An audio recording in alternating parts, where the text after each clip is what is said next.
있습니다. 악보를 보실 분들은 악보를 가져다가 보시기를 바라고요. 내가 그리스도와 함께 십자가에 못 박혔나니 함께 찬양하겠습니다.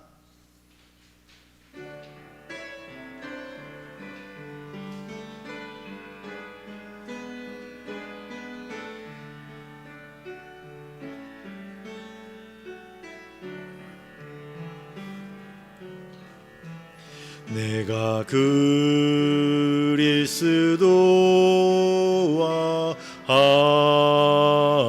함께 십자가에 못 박혔나니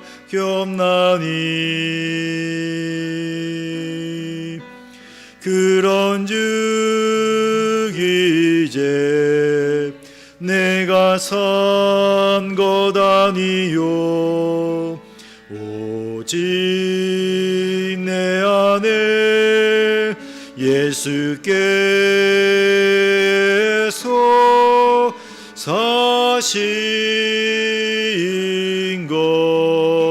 것이라. 이제 내가 육체 가운데 사는 것은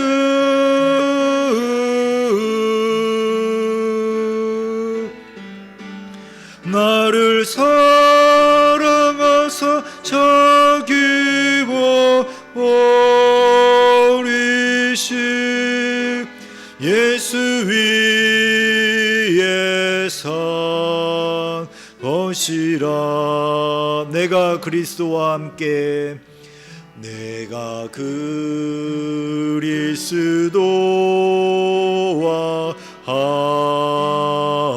함께 십자가에 못 박혔나니 그런즉 이제 내가 산 것 아니요 오직 내 안에 예수께서 사신 것이라. 이제 내가 육체 가운데 사는 것은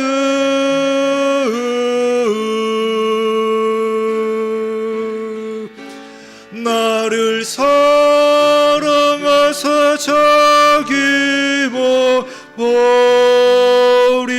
버리신 예수 위에 산 것이라. 아멘. 갈라디아서 2장 20절 말씀 그대로지요. 가사가 그대로입니다. 우리는 모두 예수 그리스도와 함께 십자가에 못 박혀 이미 죽었습니다. 이제는 내가 산 것이 아니요 오직 내 안에 예수님께서 살아계신 겁니다. 그래서 이제는 사나 죽으나 예수님을 위하여 살아갑니다.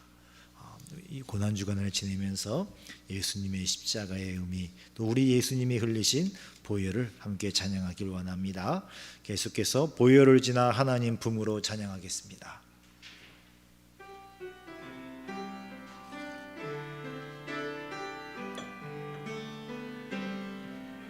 보혈을 지나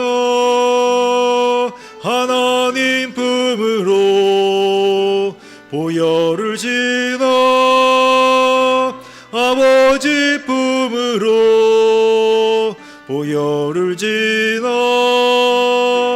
하나님 품으로 한 걸음씩 나가네.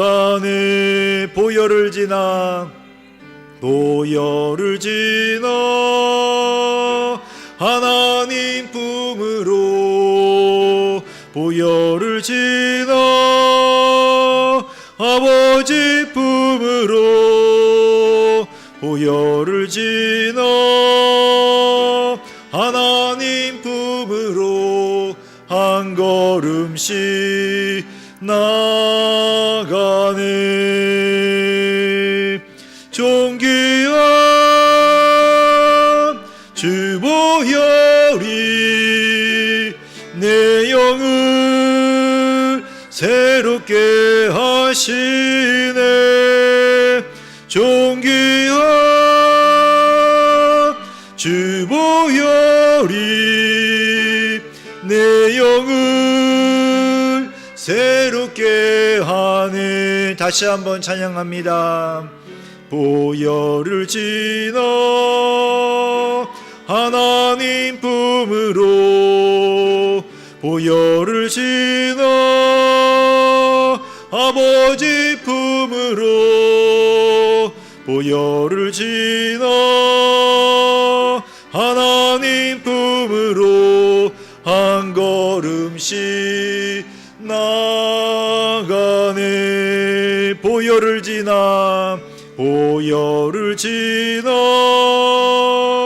하나님 품으로 보혈을 지나 아버지 품으로 보혈을 지나 하나님 품으로 한 걸음씩 나가네.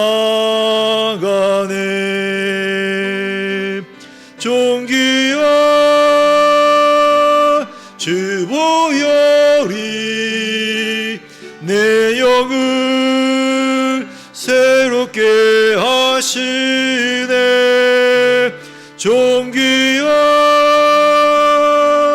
주 보혈이 내 영을 새롭게 하네. 아멘. 예, 우리 찬양을 한 곡 더 부르겠습니다. 오직 주의 사랑에 매여 내 영 기뻐 노래합니다. 예수님의 보혈의 은총으로 구원받은 우리가 어떻게 살아가야 될지, 우리 주님의 사랑에 매여서 또 주님의 임재 안에서 우리의 부르는 찬양이 되길 원합니다. 예, 악보가 없으신 분들은 뒤에 악보도 있습니다. 예.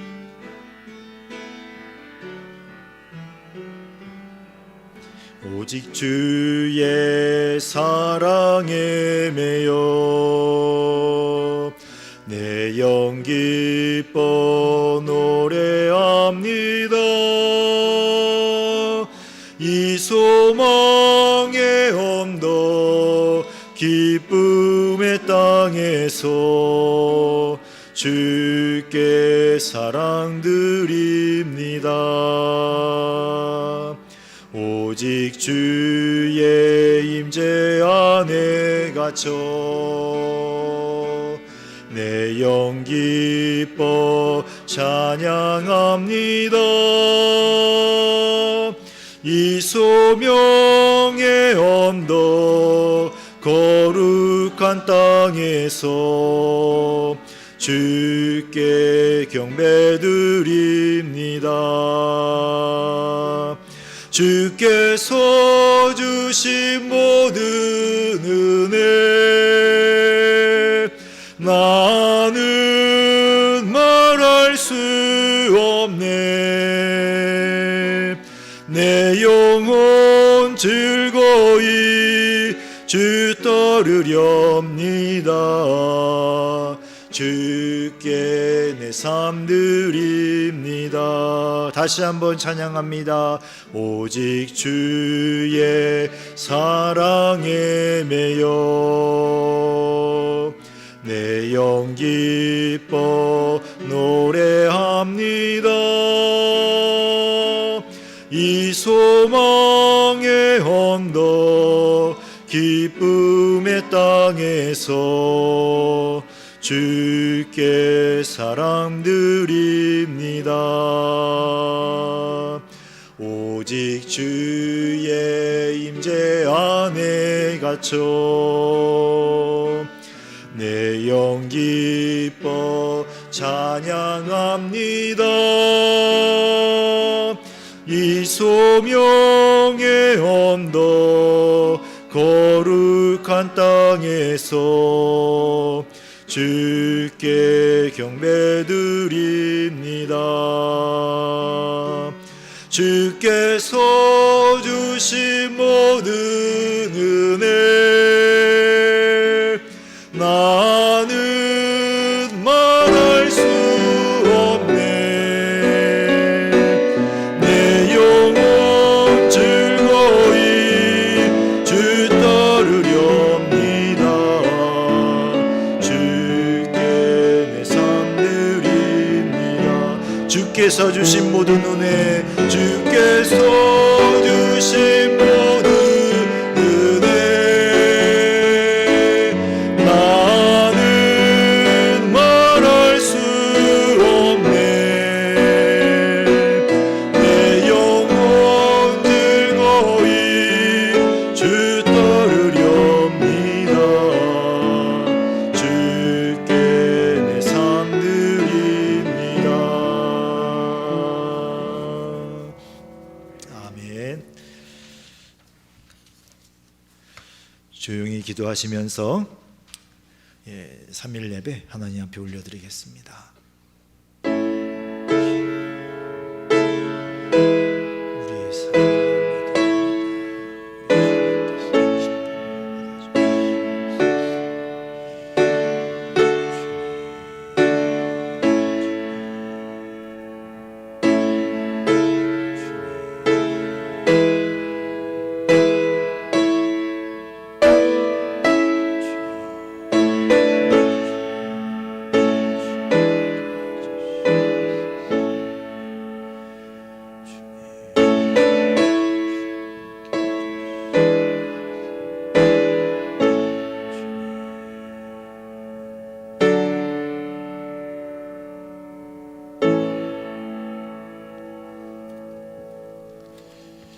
사도신경으로 신앙을 고백하겠습니다. 전능하사 천지를 만드신 하나님 아버지를 내가 믿사오며 그 외아들 우리 주 예수 그리스도를 믿사오니 이는 성령으로 잉태하사 동정녀 마리아에게 나시고 본디오 빌라도에게 고난을 받으사 십자가에 못 박혀 죽으시고 장사한 지 사흘 만에 죽은 자 가운데서 다시 살아나시며 하늘에 오르사 전능하신 하나님 우편에 앉아 계시다가 저리로서 산자와 죽은 자를 심판하러 오시리라. 성령을 믿사오며 거룩한 공예와 성도가 서로 교통하는 것과 죄를 사하여 주시는 것과 몸이 다시 사는 것과 영원히 사는 것을 믿사옵나이다. 아멘. 우리 다 함께 찬송가 150장을 찬양 드리시겠습니다. 찬양 드리신 후에 김민우 전도사님 예배를 위하여 기도를 인도해 주시겠습니다.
살아계신 하나님 감사합니다.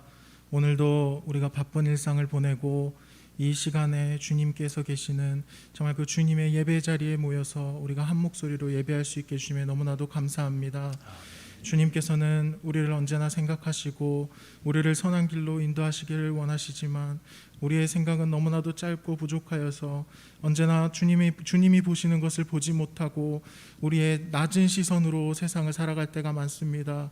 주님, 우리의 이 연약함을 용서하여 주시옵시고 우리가 더욱더 주님이 바라보시는 것을 바라보면서 주님을 신뢰하고 우리 인생을 주님께 내어드릴 수 있도록 우리를 도우시고 함께하여 주시옵소서. 아멘. 주님, 우리가 이번 주 고난주간으로 한 주를 보내고 있습니다. 이 한 주 동안에 우리가 예수님을 생각하고 정말 주님의 십자가를 우리가 바라보면서 우리가 이 세상 가운데서 더욱더 주님이 생명을 주시면서까지 하신 그 사역과 또한 그 삶을 우리의 인생 가운데 이뤄갈 수 있도록 우리와 함께하여 주시옵소서. 아멘. 주님, 또한 주님께서 우리 오산 성도교회를 지켜주시옵소서.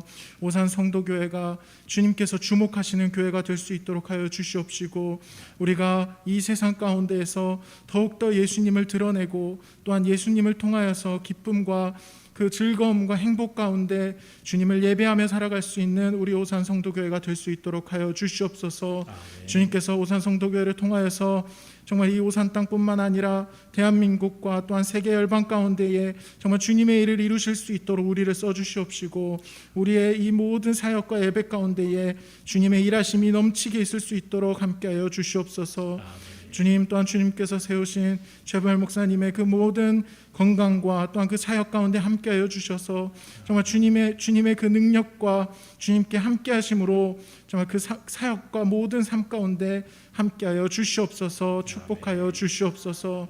주님, 또한 정말 말씀의 단 가운데 세우신 우리 정승희 목사님의 입술을 주장하여 주시고 정말 그 입술 가운데에 사람의 말이 아니라 하나님의 말이 담길 수 있도록 하여 주시옵시고 오늘 선포되는 그 말씀을 통하여서 우리가 사람의 말이 아니라 하나님의 말씀을 듣고 하나님께서 우리에게 명하시는 것들을 듣고 순종할 수 있도록 우리와 함께하여 주시옵소서. 아멘. 우리의 모든 예배의 시작과 끝을 주님께서 붙드실 줄 믿사오며 살아계신 예수님 이름으로 기도합니다. 아멘. 아멘.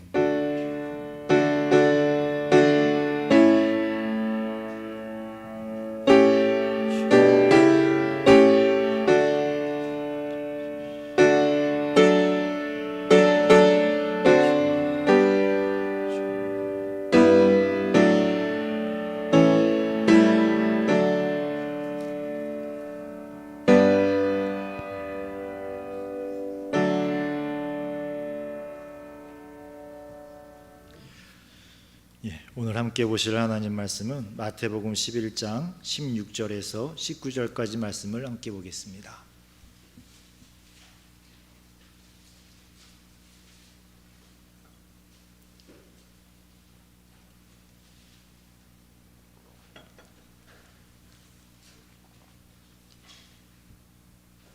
마태복음 11장 16절에서 19절까지 말씀입니다.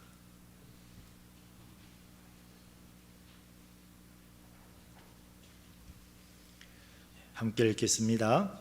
이 세대를 무엇으로 비유할까? 비유하건대 아이들이 장터에 앉아 제 동물을 불러 이르되 우리가 너희를 향하여 피리를 불어도 너희가 춤추지 않고 우리가 슬피 울어도 너희가 가슴을 치지 아니하였다 함과 같도다.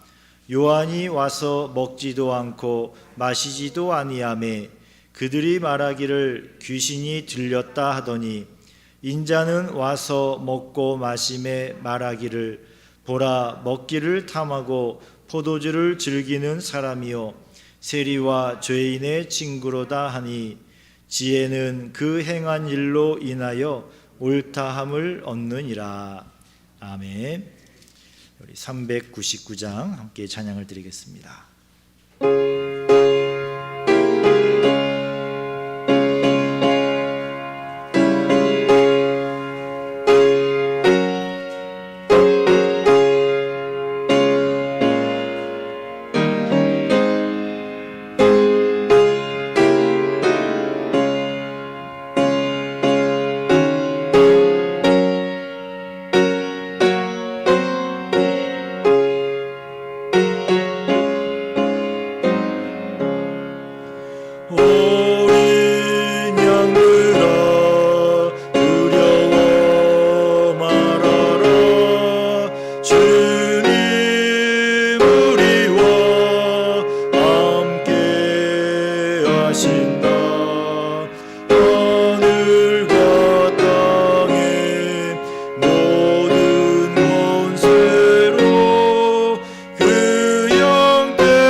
오늘도 3일 예배에 나오신 우리 성도님들 예수님의 이름으로 축복하고 환영합니다. 서로서로 인사하겠습니다. 예수님의 이름으로 축복합니다.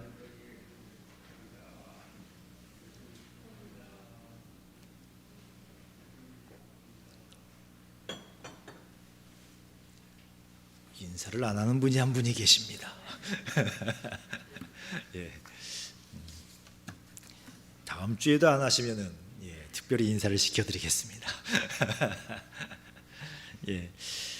지난 28일 주일날 오전 11시 40분쯤에 미국 뉴욕 맨해튼에서 있었던 일입니다.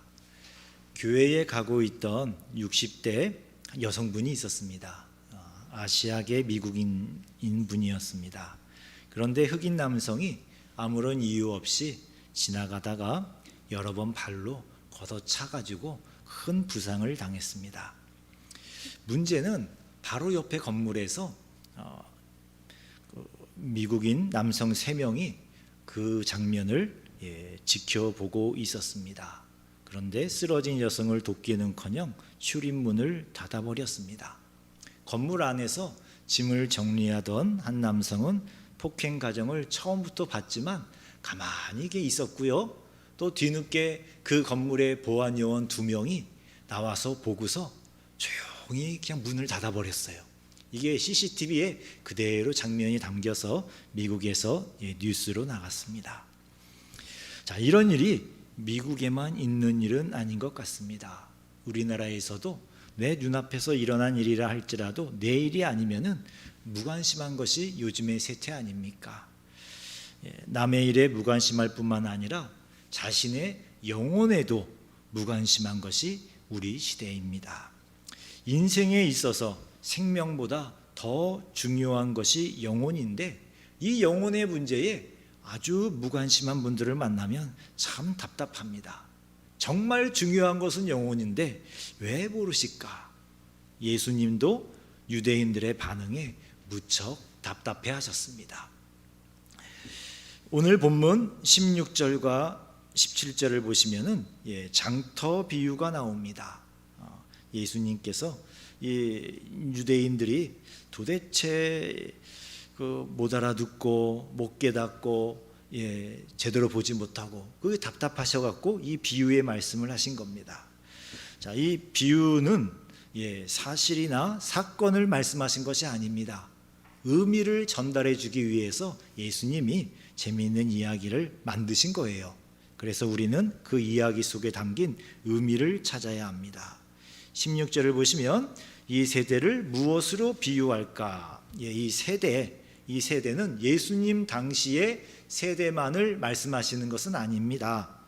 우리 세대를 포함해서 그냥 모든 세상, 그 세상의 사람들을 말씀하신다고 생각하시면 됩니다.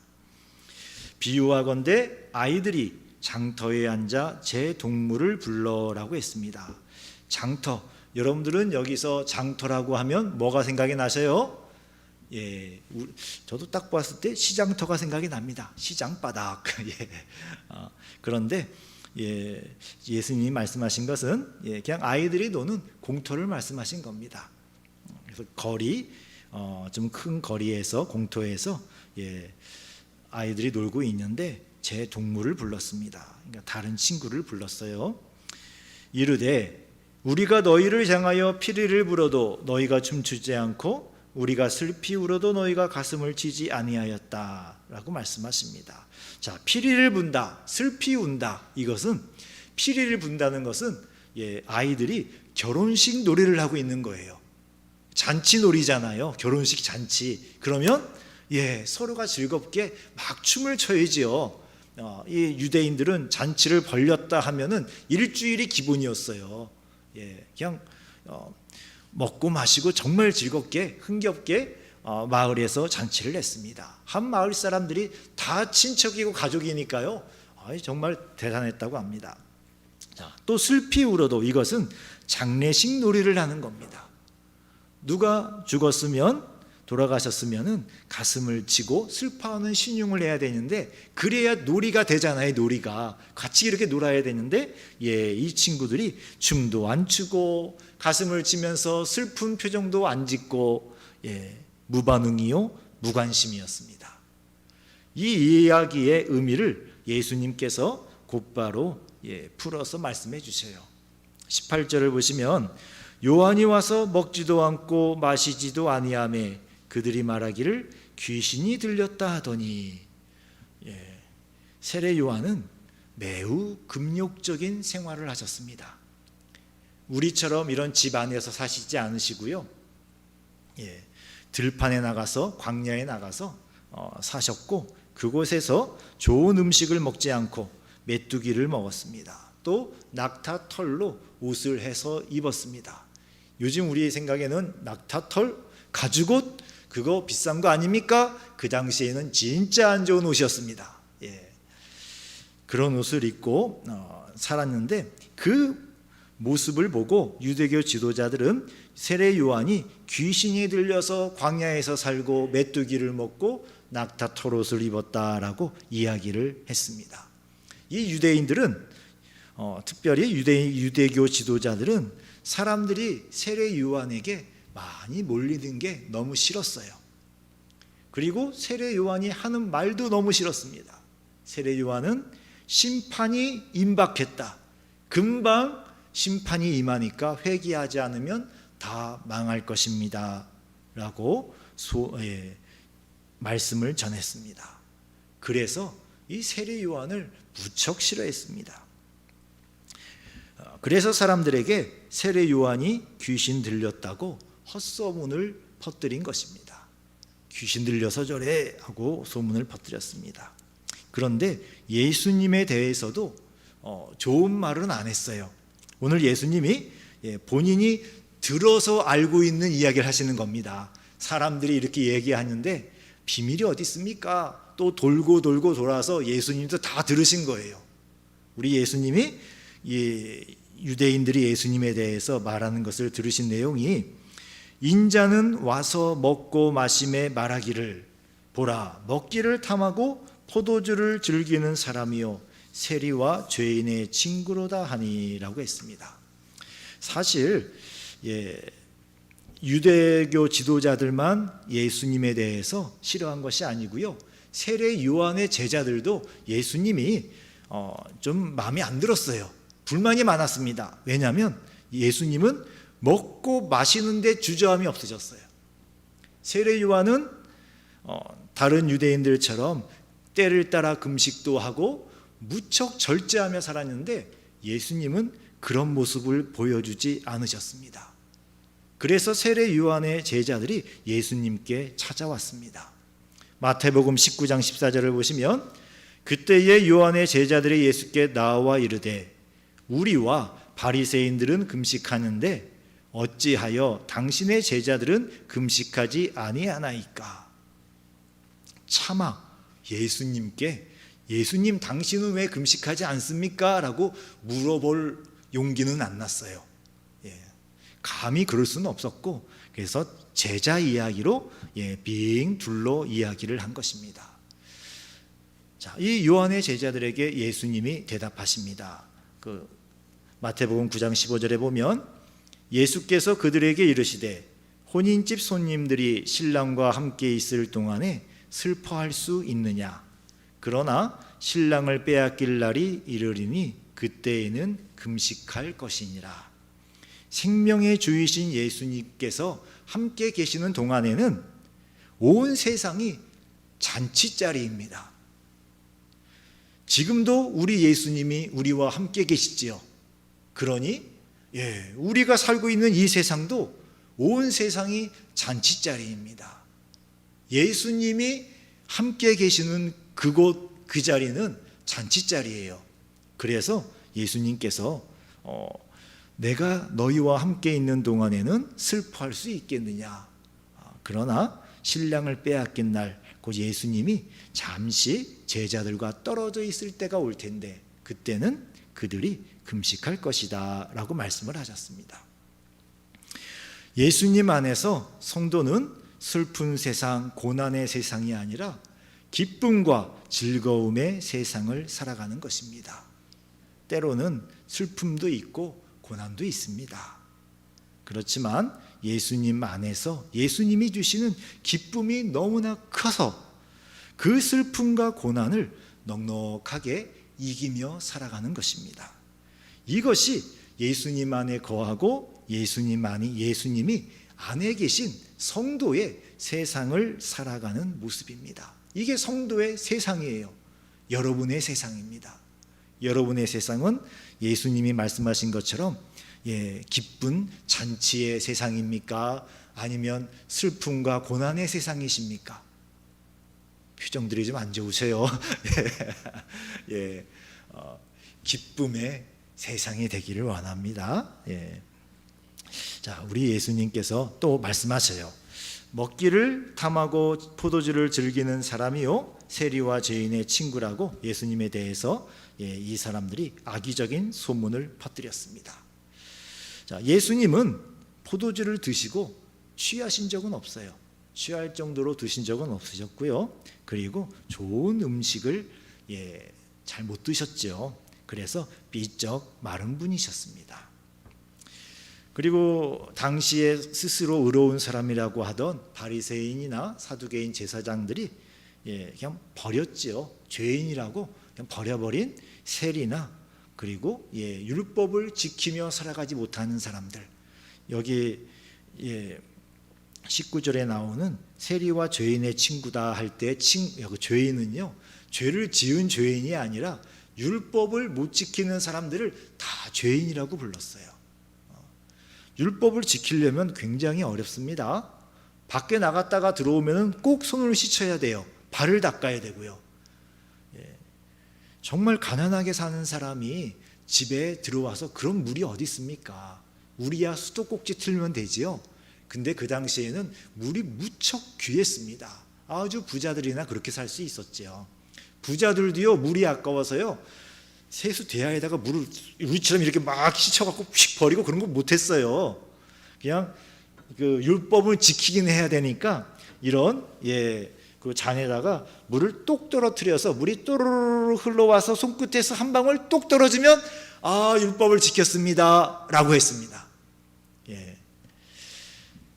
그것조차도 못하는 사람들을 죄인이라고 불렀던 겁니다. 일을 해야 되는데 굶고서 배고파서 힘이 없으니 일을 할 수가 없잖아요. 그래서 금식을 못해요. 부자들은 금식해도 괜찮아요. 오늘 한 끼 안 먹는다고 내일 또 잘 먹으면 되죠. 가난한 사람들은 바리새인들이 요구하는 금식일 규정을 지킬 수가 없었습니다. 그래서 죄인이라고 손가락질을 받았어요. 우리 예수님은 이 사람들을 구원하시려고 만나셨습니다. 그리고 구원받아서 기뻐하는 그분들과 그 기쁨을 함께 나누셨어요. 그 모습을 보고 이 바리새인과 제사장들은 비아냥거렸던 것입니다. 그 시대 사람들은 세례 요한과 예수님이 이래도 싫고 저래도 싫었습니다. 그냥 싫었어요. 하는 다 싫었습니다. 그냥. 예수님이 이런 말씀을 하셨습니다. 누가복음 6장 26절을 보시면 같이 한번 읽어볼까요? 모든 사람이 너희를 칭찬하면 화가 있도다. 그들의 조상들이 거짓 선지자들에게 이와 같이 하였느니라. 진리이신 예수님을 따라가다 보면 오해도 받고 공격도 받습니다. 참 선지자들도 거짓으로 공격을 당했고요. 예수님도 악의의 참말로 공격을 받으셨습니다. 모든 사람이 너희를 칭찬할 리가 없다라고 말씀하신 거예요. 왜냐하면 여러분들이 예수님을 잘 믿으시고 예수님 말씀대로 순종하며 살아가면 반드시 누군가는 이 세상에는 예수님을 믿지 않고 사탄의 영향을 받으시는 분들이 훨씬 많으셔요. 그래서 그 사람들 중에 누군가 여러분들에게 악의의 참말을 하게 돼 있습니다.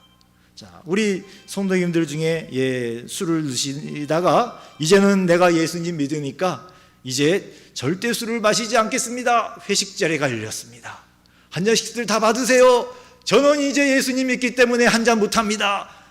그러면은 그냥 지나갈까요? 그럴 리가 없지요. 그 자리에 누군가, 여러분들은 분명히 하나님의 말씀을 따라 더 거룩하고 더 온전하게 살기 위하여서 술 취하지 않으려고 그 술잔을 거절했지만 그 자리에서 누군가는 여러분들에게 아마 싫은 소리를 하실 겁니다.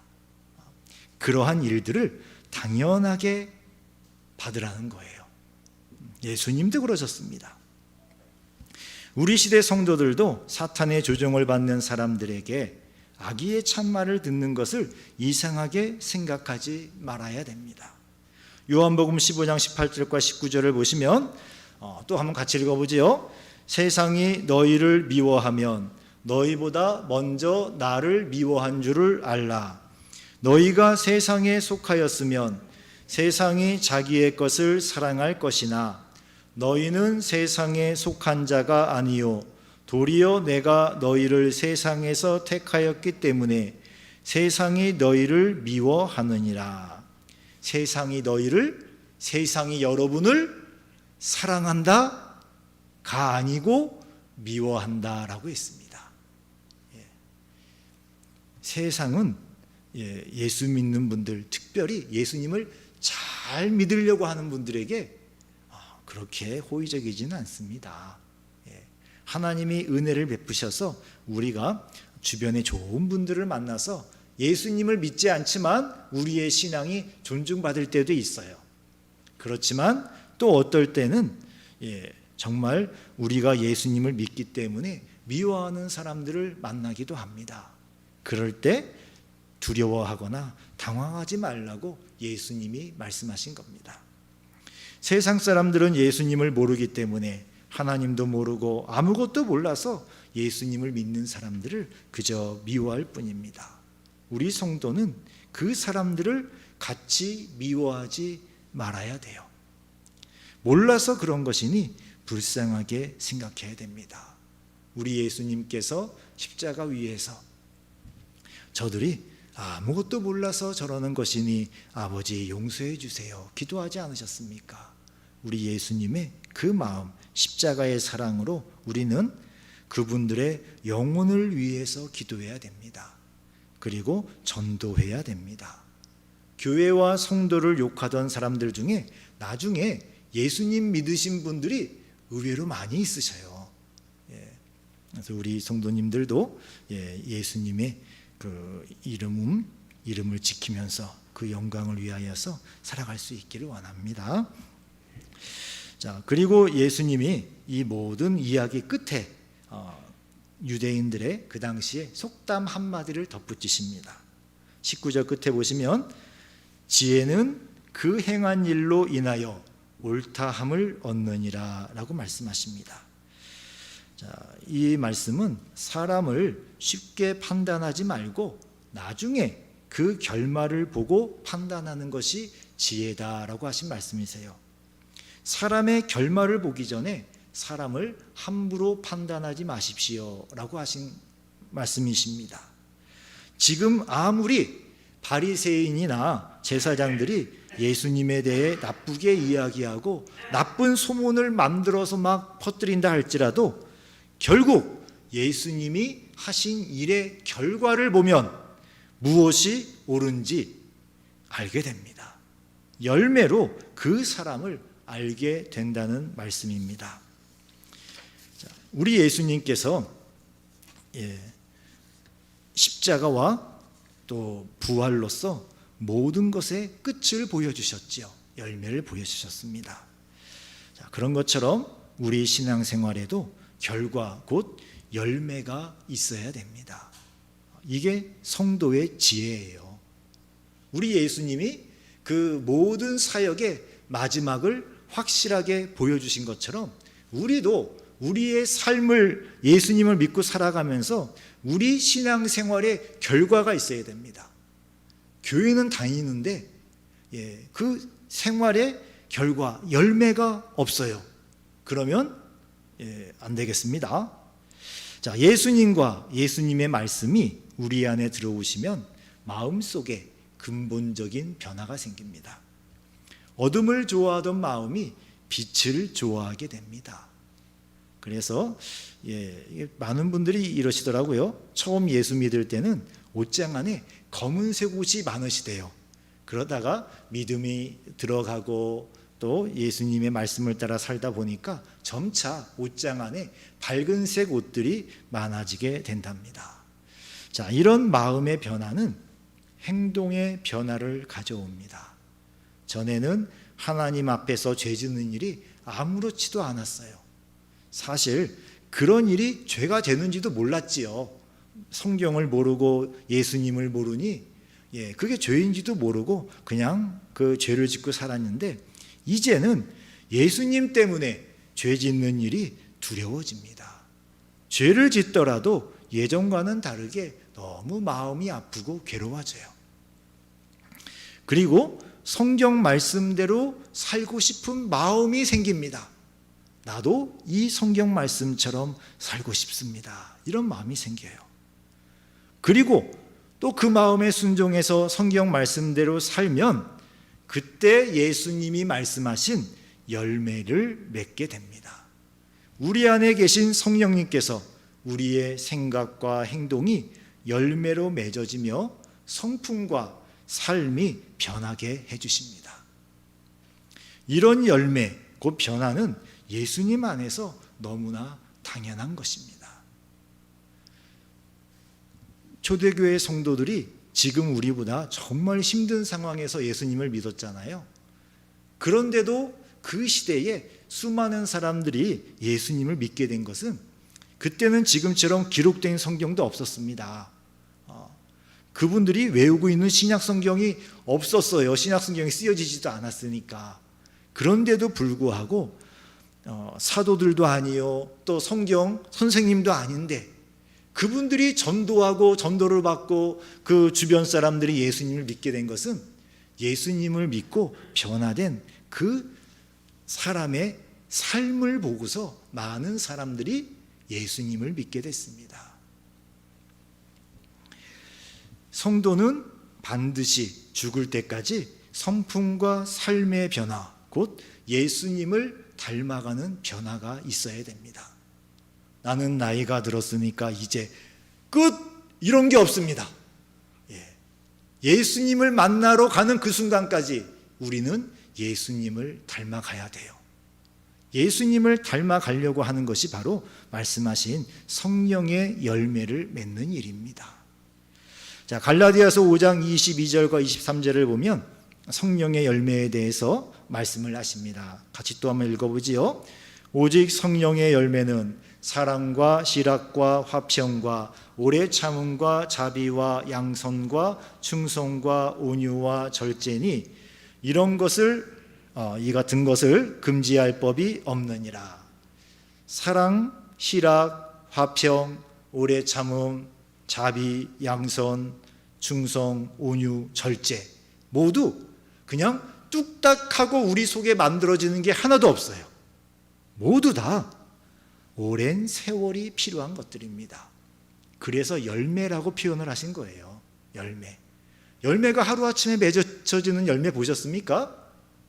한겨울을 지나면서 그 속에 그 생명을 갖고 있다가 봄이 되어서 터지면서 꽃이 피고 그 꽃에 또 수분이 되어서 거기서 열매가 맺히는데 그 열매도 그냥 안 맺히잖아요. 열매가 자라나야죠. 잘 익어서 탐스러운 열매가 되어야 합니다.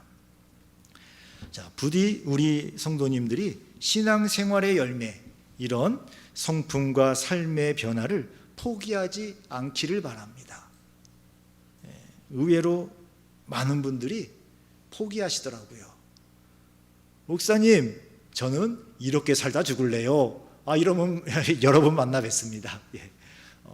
변하려고 하는 마음이 없어요. 그 변화가 다른 변화가 아니라 예수님을 닮아가는 것이고, 그 변화가 다른 것이 아니라 성령 하나님이 우리 안에 만들어주시는 성품의 변화거든요. 그 변화를 사모하셔야 됩니다.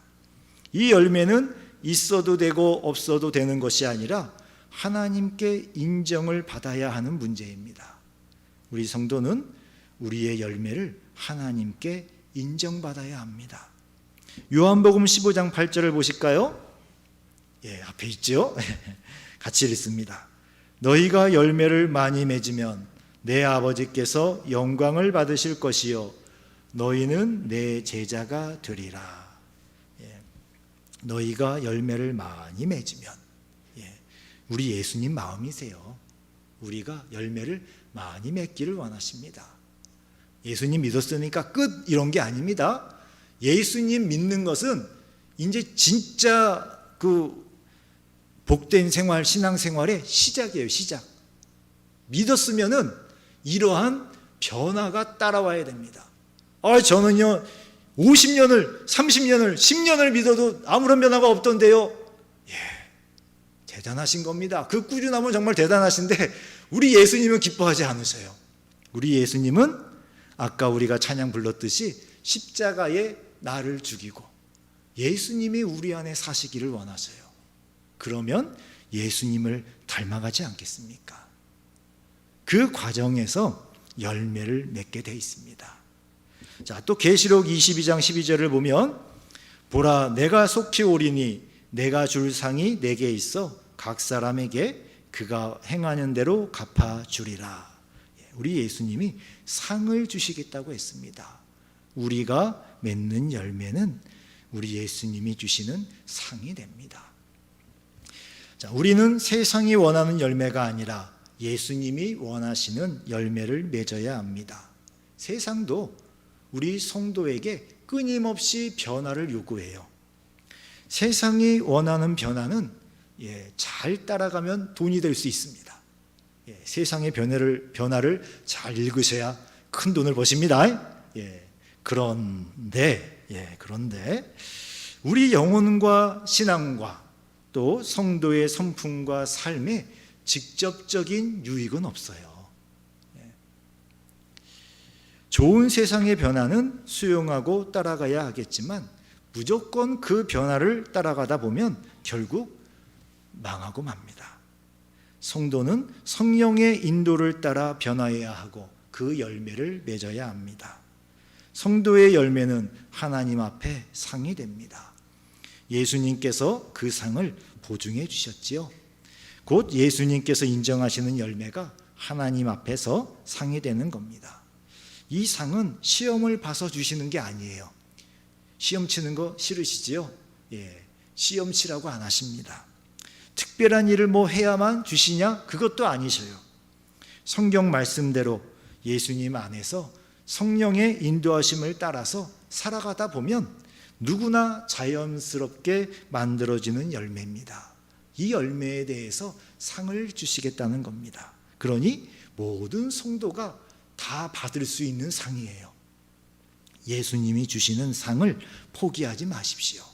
마음에 사모하는 마음이 있어야 됩니다.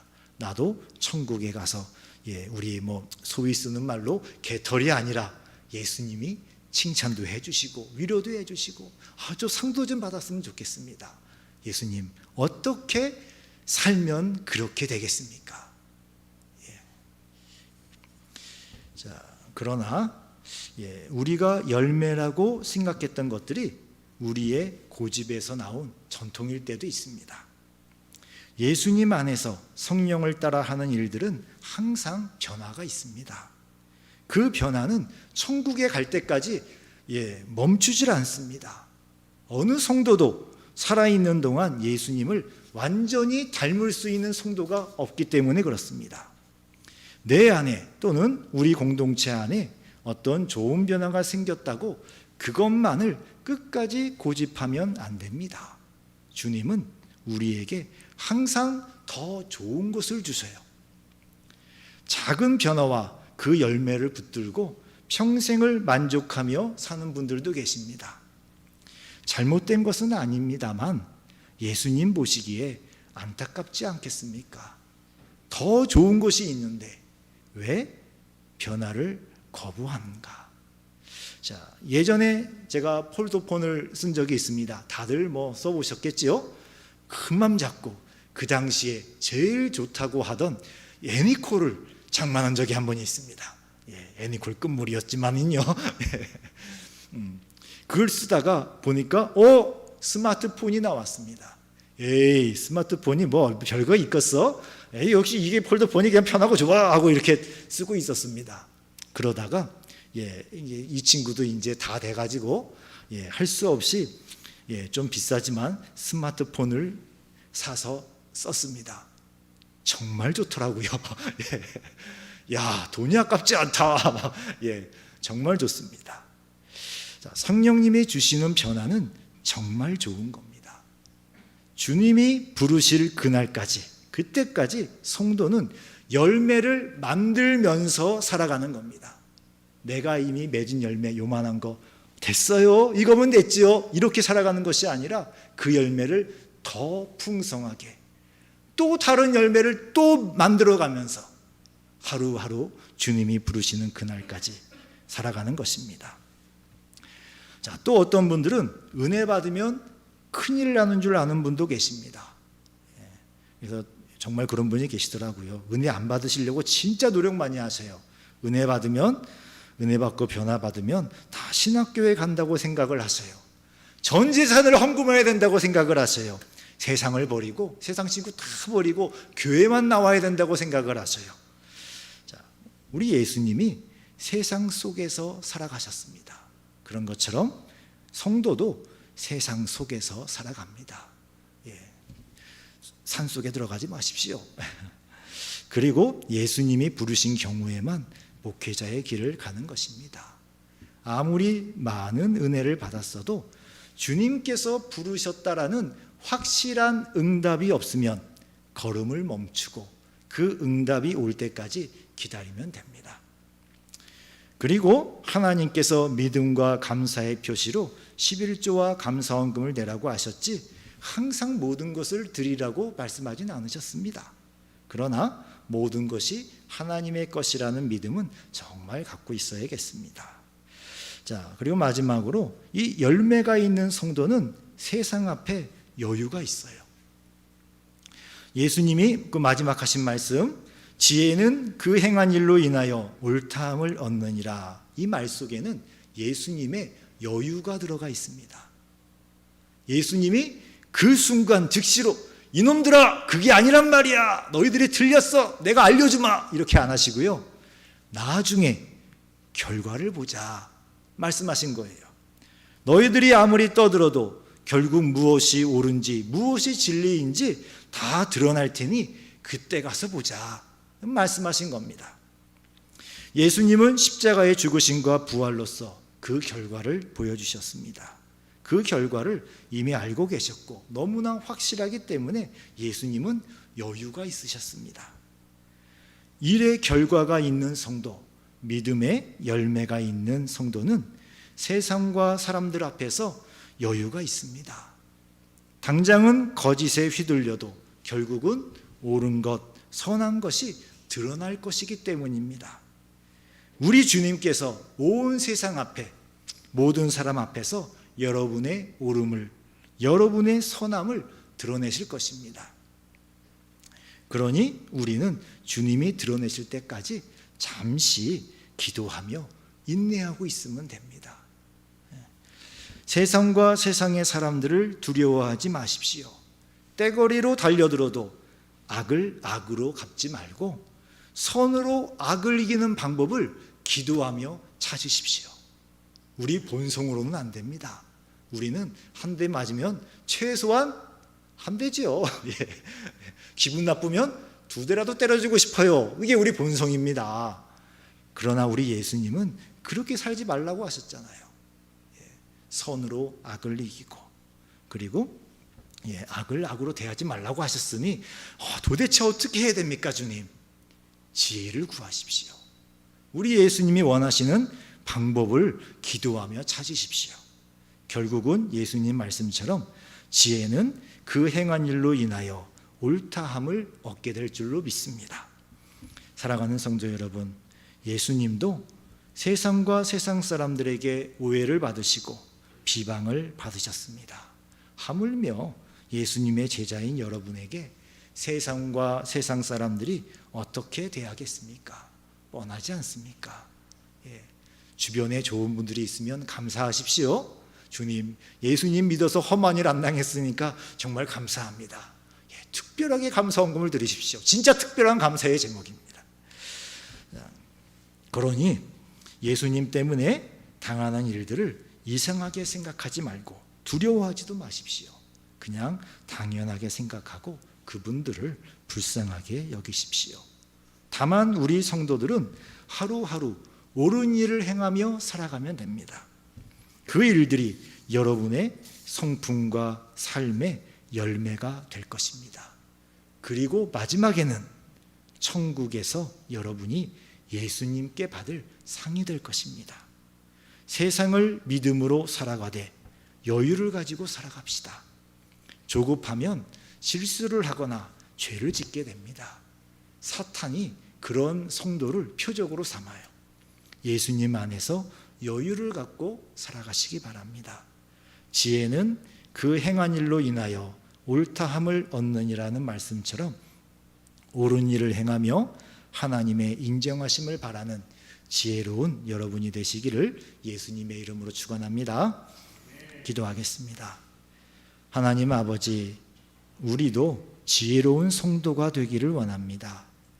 사람들이 어떻게 볼까 걱정하며 살아가는 성도가 아니라 예수님이 원하시는 열매를 맺으며 살기 때문에 삶에 여유가 있는 지혜로운 성도가 되게 하여 주시옵소서. 세상이 원하는 변화와 열매가 아니라 우리 주님이 원하시는 변화와 열매를 맺기를 간절히 원합니다. 예수 그리스도 이름으로 기도했습니다. 아멘. 우리 함께 찬송하겠습니다. 세상 흔들리고 사람들은 변하여도 나는 주를 섬기리. 함께 찬양합니다.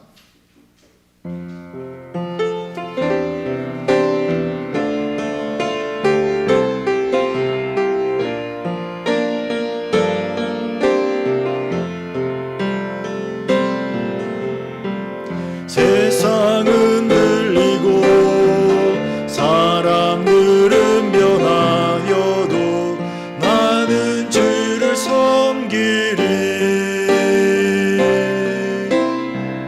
주님의 사랑은 영원히 변하지 않네. 나는 주를 신뢰해.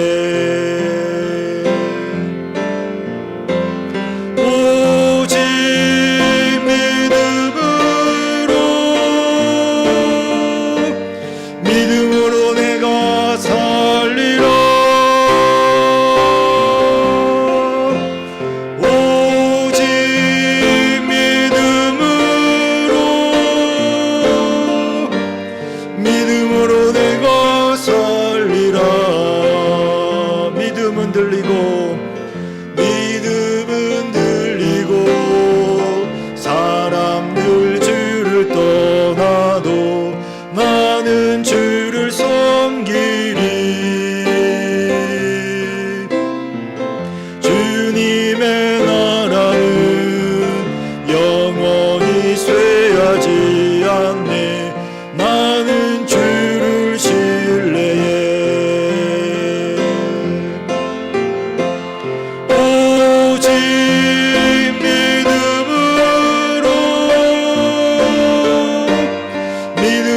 내가 살리라. 오직